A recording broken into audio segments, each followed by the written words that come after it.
High guys, କେମିତି ଅଛନ୍ତି? ଆଶା କରୁଛି ଆପଣମାନେ ବହୁତ ଭଲରେ ଥିବେ।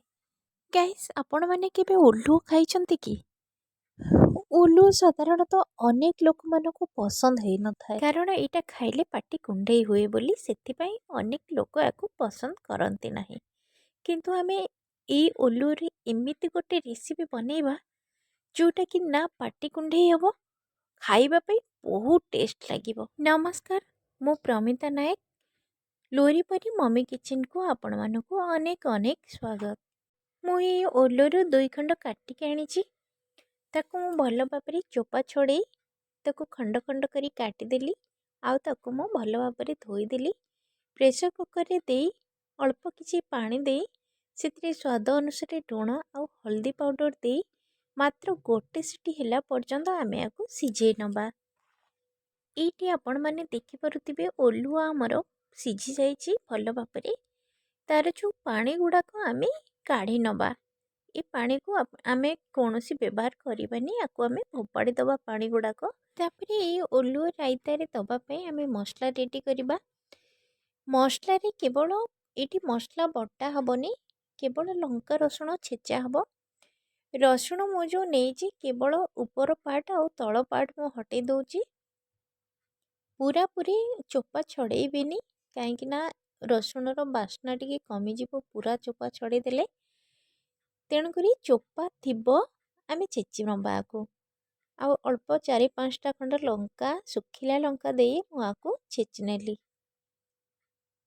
ଆପଣମାନେ ଯଦି ଓଲୁଅଟିକୁ ଏଇ ପ୍ରୋସେସରେ ବନେଇବେ ତ ନ ଖାଇବା ଲୋକ ମଧ୍ୟ ଆଙ୍ଗୁଳି ଚାଟି କରି ଖାଇନେବେ। ତାପରେ ମୁଁ ପ୍ୟାନ୍ ବସେଇଦେଲି, ସେଥିରେ ମୁଁ ଦେଇଦେଲି ସୋରିଷ ତେଲ। ଏଇଟା ସୋରିଷ ତେଲରେ ହିଁ ଭଲ ଲାଗିବ, କୌଣସି ସାଦା ତେଲ ଆପଣ ଦେବେନି, ସୋରିଷ ତେଲ ହିଁ ବ୍ୟବହାର କରିବେ। ସେଥିରେ ମୁଁ ଦେଇଦେଲି ପଞ୍ଚଫୁଟଣ। ତେଲଟି ଭଲ ଭାବରେ ଗରମ ହେଇସାରିଲା ପରେ ସେଥିରେ ମୁଁ ପଞ୍ଚଫୁଟଣ 1 ଚାମଚ ପକାଇଦେଲି। ଫୁଟଣଟିକୁ ଆମେ ଭଲ ଭାବରେ ଫୁଟିବା ପାଇଁ ଦେବା। ଫୁଟଣଟି ଭଲ ଭାବରେ ଫୁଟି ସାରିଲା ପରେ ସେଥିରେ ମୁଁ ଲଙ୍କା ଆଉ ରସୁଣ ଯେଉଁ ଛେଚିକିରି ରଖିଥିଲି ତାକୁ ମୁଁ ପକାଇଦେଲି।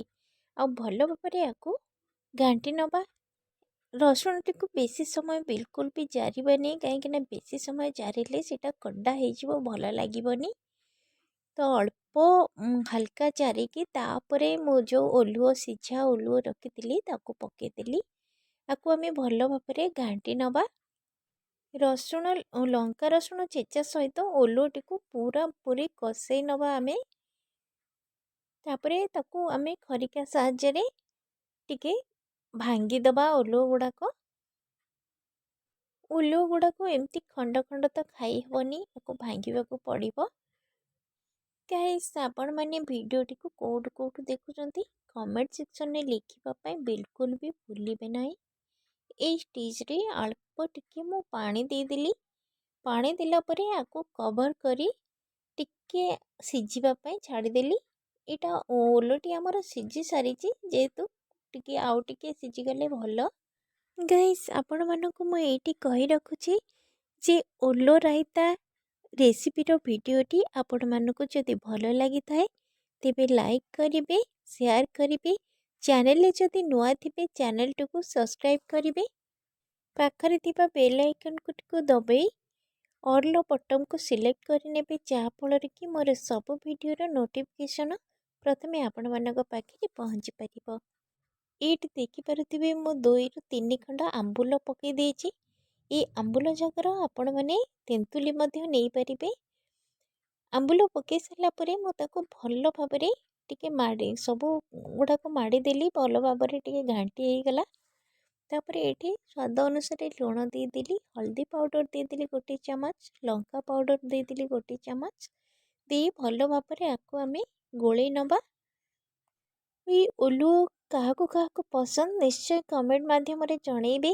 ଆପଣମାନଙ୍କୁ ପସନ୍ଦ କି ନାହିଁ ମୁଁ ତ କହିପାରିବିନି, କିନ୍ତୁ ମୋତେ ଓଲୁଅ ବହୁତ ପସନ୍ଦ ହେଇଥାଏ। ଏମିତି ଖଟା ଖଟା ଖାଇବା ପାଇଁ ବହୁତ ଭଲ ଲାଗେ ଭାତରେ।